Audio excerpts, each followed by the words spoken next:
Hi there and welcome to X-Plane Committed. Presently sitting here at Stockholm. That's Arlanda. The ICAO code is ESSA, E-S-S-A. Did you take the other big... what?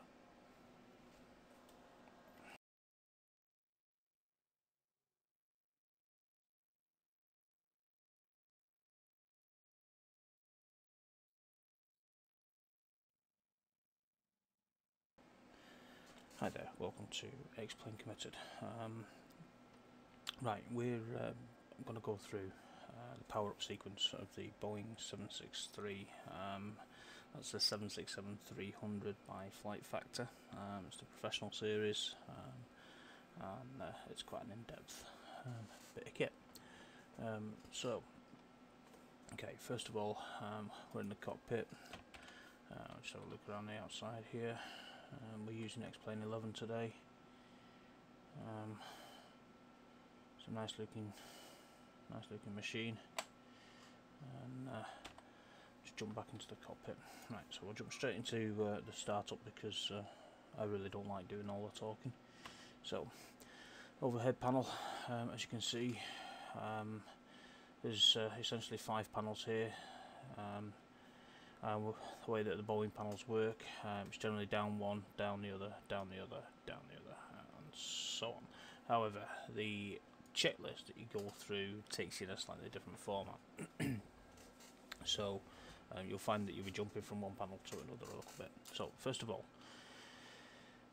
we click the battery there, just as you see that. If the icon is a circle with a dot in the middle, it means that you can click it, not use a scroll wheel on it. I'll show you the difference a little bit later in the video, but you click battery button, turn it on. Okay, and as you can see, some of the lights have just started to pop up here, and the battery switch has come on as well. So the standby, power selected to auto. Okay, electrical power, we're not using electrical power outside at the moment. We could add in the ground power unit, but we don't need to do that. So the batteries are well and truly charged on this machine. I use it quite a lot. So we'll just check that off. Bus tie switches, we will turn these on either side. APU generator, this button here, and then the APU start selector. We'll flick that over to start next. So we'll put while that's starting up, we'll put the IRS alignments on to nav. Just 2 quick scrolls there using the scroll button on your sort of the scroll key and your mouse. Status display, well, we can't check that really now until the APU has come up. So while that's happening, we will just add in we're not using a gate config today. We will add in the bits that we'll be wanting to use. So we'll have some left hand side door open and the forward cargo loading open as well. Okay, so we'll just wait for the APU to go up, jump back outside the aircraft again. As you can see, we've got our fuel truck, stairs there. Now this airport isn't very good. I think this is the default X-Plane 11 one. That's why the gate loading doesn't really work on it, but that's not a problem. So we'll just crack on. So we're waiting for the APU to come up, and you can see now that it has come up as we jump back into the cockpit. So we'll just go down here and we'll hit the status display. And what we're looking at here is to make sure that everything looks as it should. These are generally up to 90. As you can see, the hydraulics have been used. We did a flight yesterday, so they've gone down slightly. So we'll just run a bit of maintenance, and you'll see that they've jumped back up again. Okay, so we've checked that, and the quantities are all fine there as well. Check. So moving on. So we're now onto the FMC. We'll just clear that caution alert there. So position initiate. So we'll just clear the IRS position. Okay. So if you click this button up here, you get the little K, which means that you can use your keyboard, which is absolutely brilliant. because it's a time saver. And we'll just hit that in there. And what we're going to do is just put the location into the IRS position there. Okay, so we'll now move on to the route. So it knows where we are, so it's already added S, so we'll put that into the origin. And today we are going to London Heathrow, which is EGLL. So I'll just put that in there. Runway, I'm not sure just yet which runway I'm going to use, but our call sign and flight number is 0781 Charlie. You can actually put anything in there, it doesn't really matter, but I'm specifically using this for a particular flight this evening, so I'm going to put it in the right way. Okay, so now we're going to connect to Vatsim. Now, Squawk Box is not very good at all, in my opinion, causes all sorts of weird and wonderful little issues, but better that we just, we kind of don't really have any alternative at the moment, which is a shame. Okay, so we're just going to get a weather report on Vatsim weather for Stockholm Arlanda, so we can see that it's 110 at 7 knots, which means it's 11, so we need to manage 11 away from the different runways. Now yesterday they were using runway 8, so I'm just going to have a look over here. So again today it's going to be runway 8. 08. Oops, my apologies for that. You need to make sure you have that on. 08. Okay. Activate that. And there we go. Right. Our departure. Now from 08, I'm going to need to look at the charts here, which is on another machine.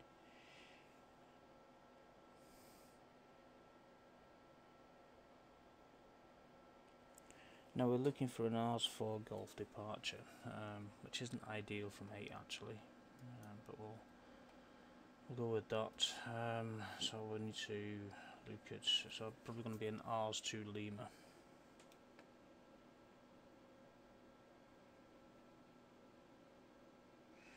So let me just have a look. Rs 2 Lima.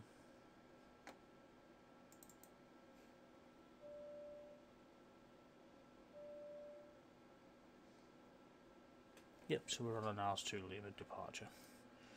There we go, so we'll execute that. So if we go to the route now, we now have the first page of the route there. If we click on the next page, we're going to go out on this standard instrument departure, and we're heading to Rs. Okay, so it's time for me to put the rest of the flight plan in now. Which I have because we're flying for BA Virtual today. So it'll be Rs, and then we've got N623, which is the airway, to Bedler, which is the waypoint. November 866 to Buckut. Part 7 to Logan, and as we're coming in through Logan, which is just off the east coast of London, we are going to put in our arrival now for Heathrow. Now I as yet don't know what they are using at Heathrow. They were on the 9s last night, so we will have a look. Oops, that's Gatwick. Can't type. 170 at 10 knots. 170 minus 9.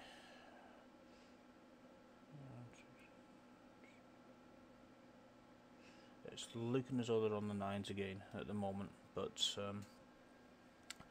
what we'll do is we'll come in on BNN1 Charlie for ILS 09 left. We can change that in flight if we need to. It's not too much of an issue. Right, so I'm just going to go through and check for any discontinuities. As you can see, we've got one here, so we'll go there, and another one here. So we'll go to the next page, and we'll just click that button, go back to the previous page, and then click in there, and execute that. And we should find now that it's all linked up. Yep, lovely. Okay, so back to page 1. While I'm doing that, I am going to go to just change this to have a look at the plan. We will go back to page 1 and we'll just step through it here. And what we're looking at is this here. We're just going to follow it, just to make sure that we don't end up going around in circles or going off in, you know, thousands of miles that we don't need to cover and running out of fuel and crashing. So it's all looking pretty good so far. Up gas, Lardy Bimbo, Bucket, yep, Edesi, Logan. Okay, that's just off the east coast, around sort of Norfolk area. Yep, DTY is going to do a left turn there. We'll probably do a direct 2 to save that silly left turn. And then, yep, that's fine. Yep, and into 09. Like I say, I suspect that we'll probably have to change that in flight, but we'll see. So we'll just reset that back and continue. Okay, so we've got the flight plan in. Right, so we'll click the initiate reference page there, and this is what we get. Now I'm going to leave that just as it is for the moment, and I'm just going to check through this quickly, because you don't actually need to do it in that order. It's the next page really that it is more of a requirement. Okay, so your damper switches are here. Okay, system pressure warning lights are here. You can't press them, the mouse doesn't change, they're just there to warn you. Okay, so we just check that those are on and that they're okay. Left and right engine pump switches are here. Left engine, right engine.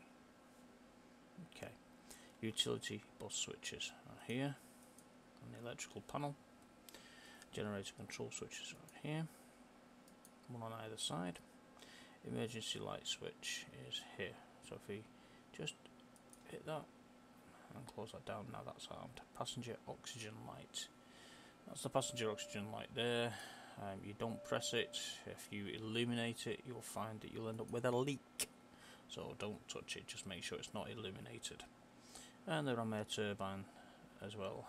If that's illuminated, it means that the little ram underneath the aircraft is out and well, it needs to be put away.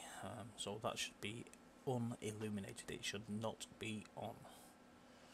So check these ram air turbine light, engine start selectors, that's here, so we'll set this to both and then back to auto. Okay, position light switch, again down here. Wing light switch as needed. We don't necessarily need to put that on right now, but we do, just for the sake of making sure that it's on, and we've covered that particular thing, that we're not going to forget about it. Left window heat switches here. Okay, I also put on the cargo heat just immediately after that. It's not part of the checklist, but it's just something that I do. No smoking selectors on, and seatbelt signs are on.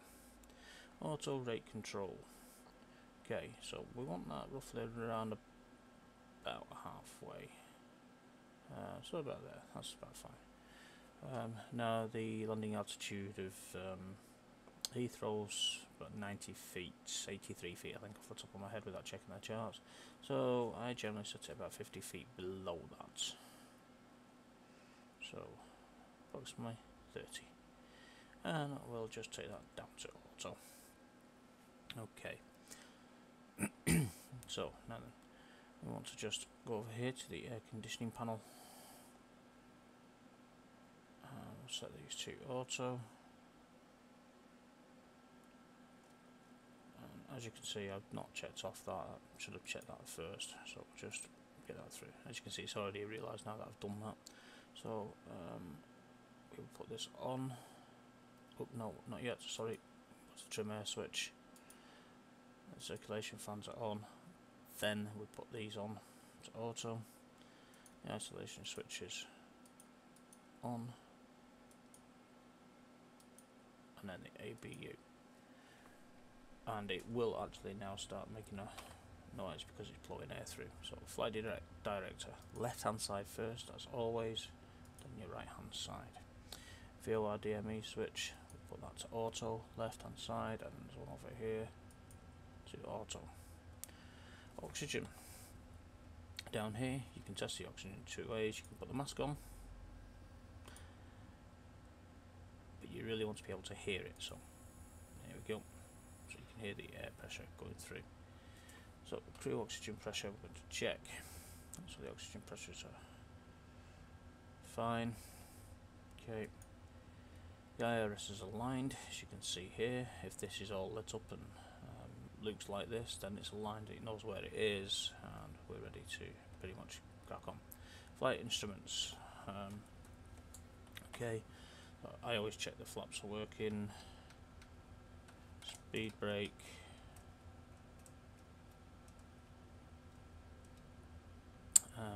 what else is there here? Of course you've got the controls there. Just put the flaps right back. Everything's fine there, so flight instruments were checked. Auto land status. Okay, so our auto land status here, yep, 3, I should highlight 2, that's okay. Upper recast display, that's here. Now then, there is nothing here out of the ordinary except this spoilers inoperable warning light here. That's because I've hit the activated the spoilers while I'm on the ground. That's fine, that will clear. So that's okay. Secondary engine indications are down here. Okay, so everything looks good there. There's no exceedance. We're not looking at anything that's out of the ordinary. So we'll check that status display again. Back to that. And then it's asking us to check the computer. Now the computer's saying, do you want to work from the left hand one, or would you like to work from the right hand one, or would you like to use an auto so it'll pick up them both, so that either person will input commands into it. Decision height selector. Okay, so this is your decision height selector here. I generally set it to 300 feet. So check that. HSI terrain switch, which is here. That's on. Check HSI range selector. Now we can check that. Oh, sorry. Let's go back to that again. We'll just move that around a little so you can actually see this.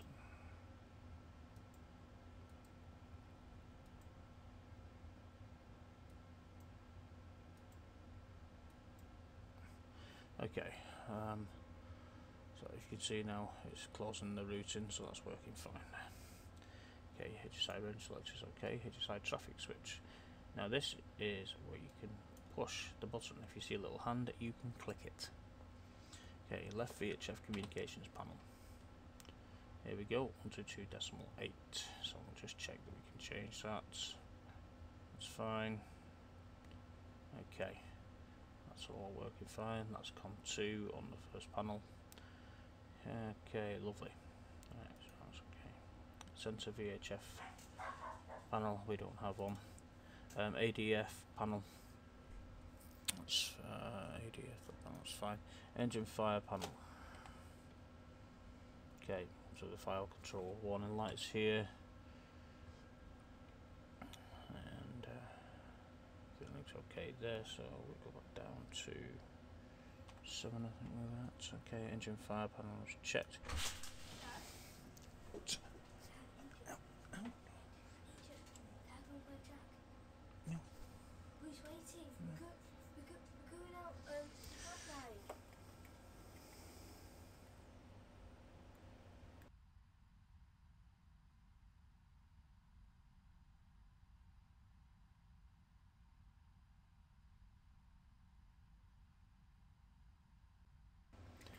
Sorry about that, I'm just being disturbed there for a few minutes. Right, transponder panel.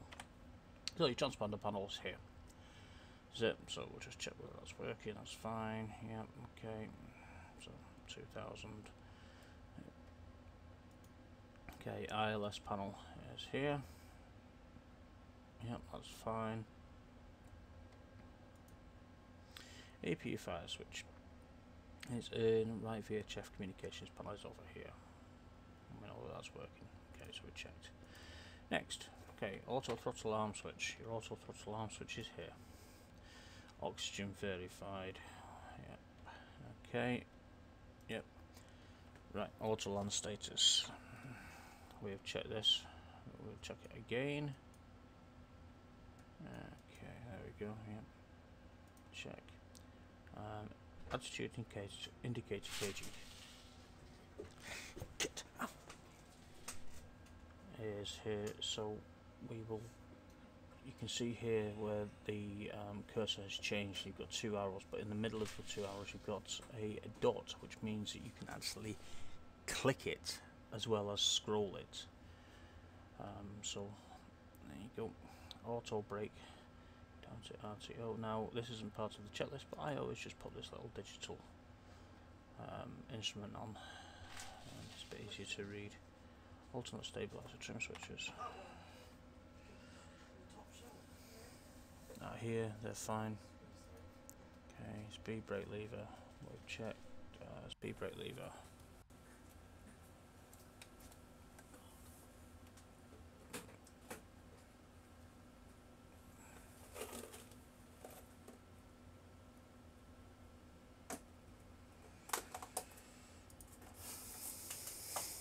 It's me. I'm replacing it. Okay, flap lever we've checked. Fire warning lights, those are out. Terrain switch. It's actually asking us to put it on the other side. And we'll just set this up to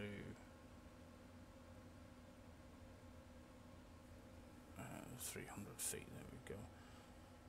Terrain switch is on. HSI range selector, which is here. We can see that it's changing over on the right hand panel here. Yep, that's fine. Okay, HSI traffic switch. We'll put the traffic switch on by clicking it. Then on here I put the nav aid and the data's on there as well. Next. Okay, takeoff thrust reference. We've not entered that yet because we've not loaded the plane. So we're going to load the plane now. How many passengers are we carrying tonight? 251. Well, only 235 can be carried on this one. Cargo weight. I need my calculator just to work out the weight for the number of passengers. And we'll work on 20 kilograms each. So 235 passengers is 4700. Okay, fuel weight. That burns approximately 4.7 tons an hour, roughly, depending upon your altitude and your speed. So if we work on 4700, and we're on a 3-hour flight tonight. It's 2 hours 50 actually, but we will round it up to 4 hours because that'll give us some reserves. So we're going to put in 18,800. Okay. Right, so we're just going to optimize the cargo so the center of gravity is correct, etc. And we'll take the covers off as well now. We'll remove the chocks and take off thrust reference. Right, we're going to load the plane here, and I am going to. Okay, so the plane is now loading. While we're waiting for that, we can't enter the takeoff thrust reference, etc. until we have the plane loaded.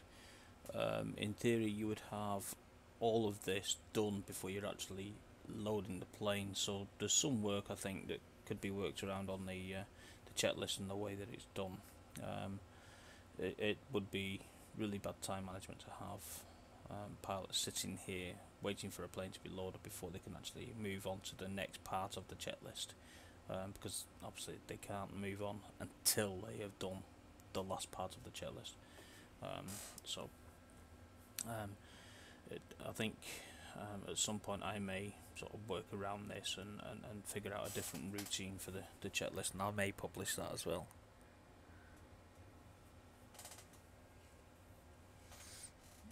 Okay, so we're waiting for that to load.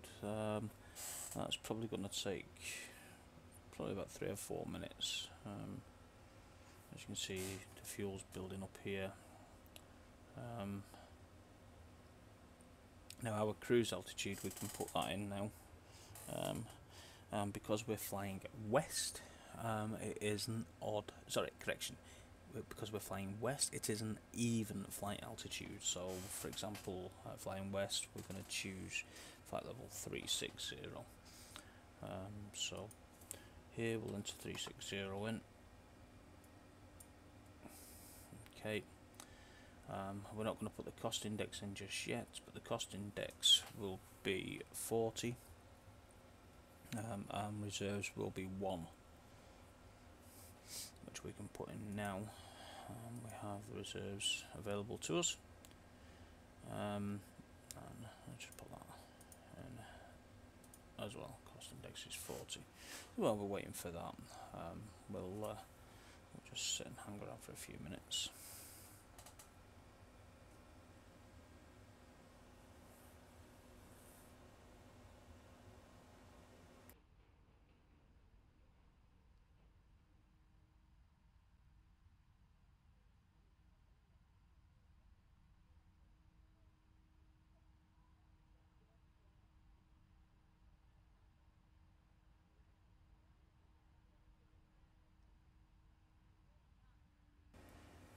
Okay, so while we're waiting for that, I'm just going to file a flight plan with Vatsim.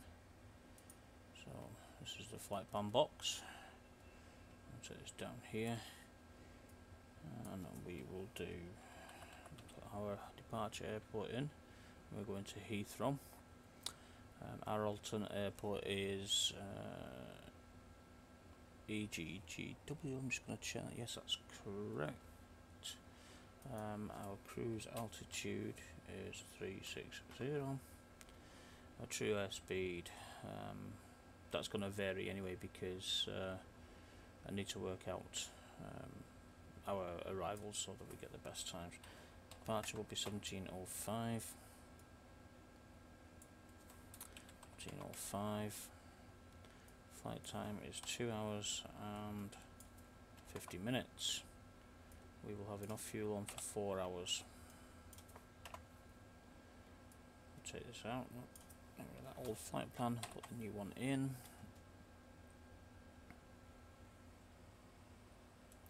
Okay, so now then, our departure was an R's to Lima, wasn't it? So just put R's to Lima in there, so you know which SID that we would like to depart from, or depart to. Okay, so click send and get that off. That's gone to Vatsim now. It'll take a minute or two just to go through. The plane is loaded, so we can put our ground weight in, and that's fine. Now we'll put the flaps in.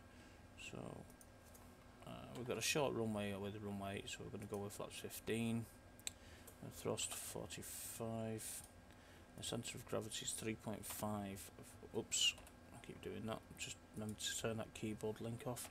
3.5. So if we use these here, we are just going to move this down, and you can see here that it will move. So just keep an eye on it.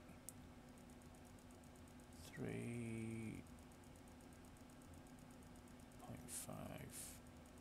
There we go. Okay. So I'm just going to turn these off.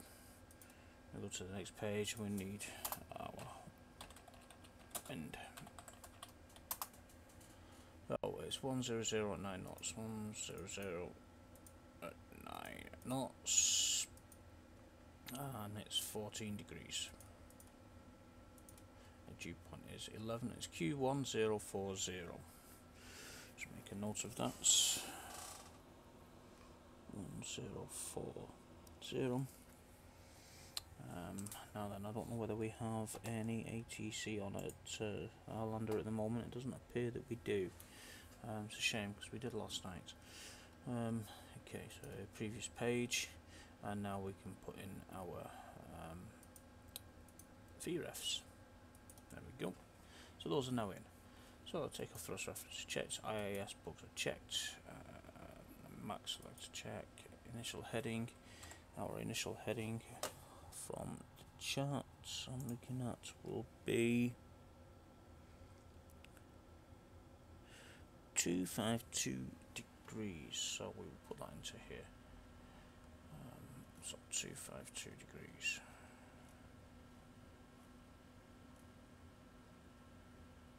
There we go. Speed is 210 knots, quite a slow climb out of our lander. Our transition altitude is 5,000 feet.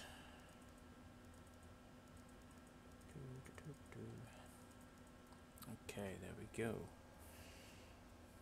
Right, so the initial heading is set, initial altitude, front exterior doors, we will close those now, so we'll just click on close all.